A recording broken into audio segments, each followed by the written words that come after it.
Hi everyone and welcome to ARK TV. The topic we're going to cover today is self-managed super funds. A self-managed super fund is effectively a super fund where you are not only the member but you are the trustee. You being the trustee effectively gives you 100% control over what you want to do with your super. A self-managed super fund can have up to 4 members, which means it doesn't have to be just you. You can have your partner, your friend, or even your children join the fund. What I want to do today is take you through some of the benefits of a self-managed super fund, some of the risks involved, and also touch a little bit on the myths around the cost of setting up and running a self-managed super fund. So why would you want to set up a self-managed super fund? What are the benefits to you? Well, think of your normal retail super fund, right? Most of you at some stage would have had one. Let's just say AMP is the investment manager. AMP sits up the top, and you can choose from a selection of funds. You may pick cash, Australian fixed interest, Australian shares, international shares. Now there is nothing wrong with that. But what a self-managed super fund allows you to do is you become the trustee. What does that mean? It means you can add to the actual selection of investments you can invest in.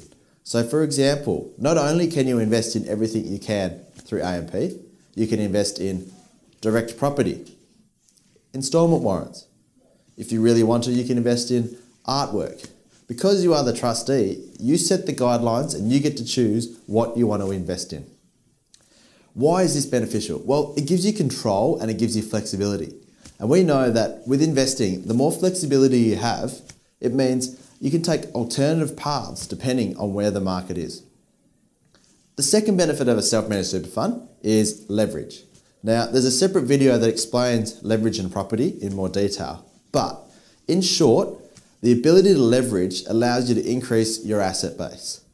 From the basics of wealth creation, we know that the bigger your asset base, the bigger your return at the end, and you don't need to chase those high performance returns. The second benefit is around estate planning. Because super is effectively a trust and you are the trustee, you can control not only now, but if something did happen to you after your life, where you want your money to go. Why is this important? Well, it's important because did you know that super actually sits outside of your will? So if you have a will, that's fantastic, but super doesn't form part of your estate. So you being the trustee can control where benefits go. This is really important because different components have a different tax treatment.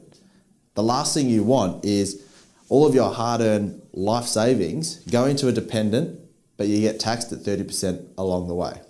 A self-managed super fund can help you overcome these problems. Another benefit of a self-managed super fund is its ability to house insurance. Why is this important? It's because insurance is integral to your wealth creation. But one of the bugbears of insurance is that you have to pay for it out of your cash flow. So a self-managed super fund where you're the trustee, you can control what policies you want to take out, how much you want to take out, but more importantly, if there is a benefit, where is that benefit paid to?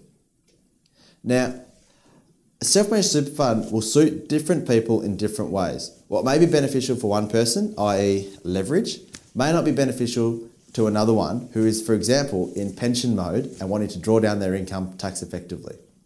So one of the most important things is because there is choice and you have control, you need to make sure that you make the right decisions and you make them at the right time.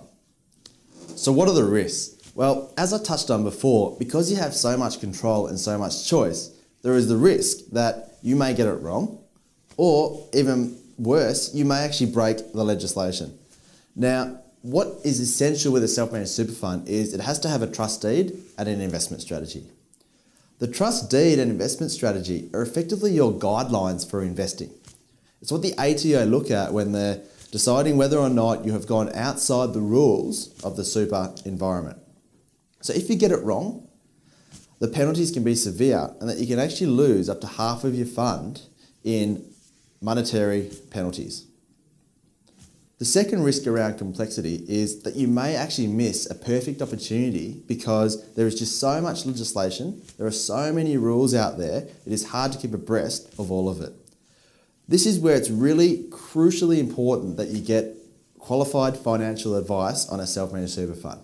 Number one, because you do not want to break the law. Second of all, if you're setting up a fund, you want to make sure that it actually works to the best of your advantage. What actually works for one person, as I said before, will not be applicable to anyone else. Now, before I wrap up this video, what I want to do is just cover off a couple of myths about self-managed super funds. One of the biggest myths is around cost, because there's a cost to set it up and there's a cost to run it. Now, the cost to set it up, this is once off, and it involves setting up the fund, setting up the trust deed, and the investment strategy. For this, you should pay no more than $1,500 to $2,000, depending on who sets up the fund for you. Now, this is a once-off cost. Where the real myth lies is that people always say to me, look, self-managed super funds are more expensive to run than a retail fund.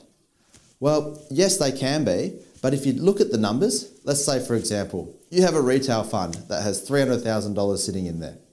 Now, because you're not the trustee, someone else is, you pay them an admin fee.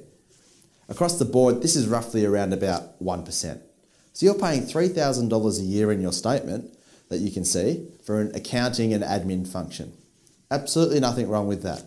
If you're running a self-managed super fund, because you are now the trustee, you have to actually pay that admin fee. Now, with a self-managed super fund, it is actually a fixed cost. So it is $2,000, for example, to have your account kept and to do the auditing. So if you look at the percentages, it's actually cheaper from an ongoing perspective to hold a self-managed super fund if your accounting and admin fee is cheaper than the retail. Now, one of the important factors is in the retail fund, it's percentage based. In your self-managed super fund, it's flat fee. What does that mean? As your fund increases in your retail fund, you pay more for the same service. As your fund increases in your self-managed super fund, your fee as a dollar-wise remains the same, and as a percentage, it decreases. So what's important, when you're looking at the fund and you're looking, well, is this for me? You must look at what am I paying now and what do I expect to pay on an ongoing basis. So what we have briefly gone through today is we've looked at some of the benefits, mainly around investment choice, leverage, estate planning, and asset protection. We've looked at some of the risks, so the complexity and the time involved and the consequences around that. And we've also covered off some of the myths around costs. Now, self-managed super funds is one of the fastest growing sectors in the financial services industry. The reason for this is because as rules change, which they have over the last 3 years, the self-managed super fund structure has become one of the most effective vehicles to hold investments and to run your wealth creation in moving forward. So what I recommend is, if you're interested or you don't know even if it's appropriate for you, is come in, have a chat to a qualified advisor and find out what it is and if it is of benefit to you.